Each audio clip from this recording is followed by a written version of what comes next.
back to school, it's time to start thinking about childhood development and creativity in specific. We're here with Amanda Kennedy, the owner of Flourish Art Studio.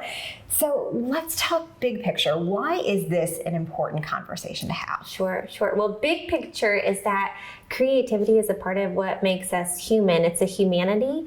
And in that degree, it makes it very necessary. We need to be able to express ourselves in some way, whether that's through writing or reading or drawing or painting or making a recipe or gardening. I mean, there are so many ways to be creative, endless opportunities, and establishing that in our young children and young adults so that they can continue to practice that as they become older, and having a source and outlet is really important for all of us. Here's another is there interesting anything we can do to foster it and to make it easier? I get this question all the time, and I love it because it shows me that parents are interested and engaged. They want to know how to help their children become more creative, and they're open to ideas. Part of that is why this space exists, but aside from art studios or public places to take them, just giving kids the opportunity to touch materials is so important, whether that's Play-Doh or slime for some parents.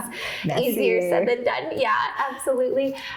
Paint, markers, crayons, clay, just giving them the experience of what does this do and how can I manipulate it without that interference from adults saying, do it this way, follow my lead, and just having the freedom to explore the medium is such an important tool.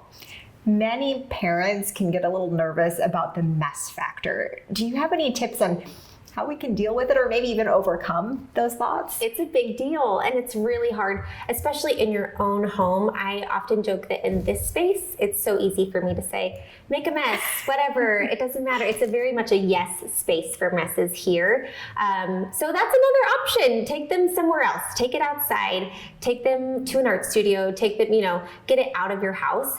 In my own home, I'm much more like, keep the mess in this contained space. Here are the parameters.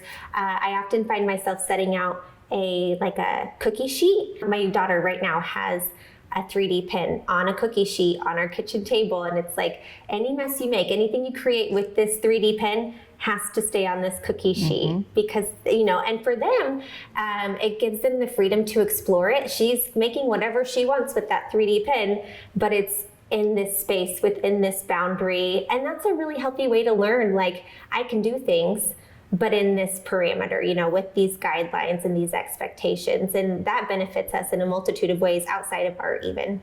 Absolutely. Another thing that comes up with artwork is once they're at school, a lot of art comes home and we love it. But there's a lot. There's a lot, and it's all so good, and it's all their favorites, and you want to keep it all. There are options. You can store it, of course, in portfolios or binders, storage totes. You can also use like digital platforms where they have apps. You could take a photograph of it and print it in like a little photo album book, and you've got this nice, neat little book. And you can also give yourself permission to throw it away, and you don't have to keep all of it, and it's okay to get rid of some of it.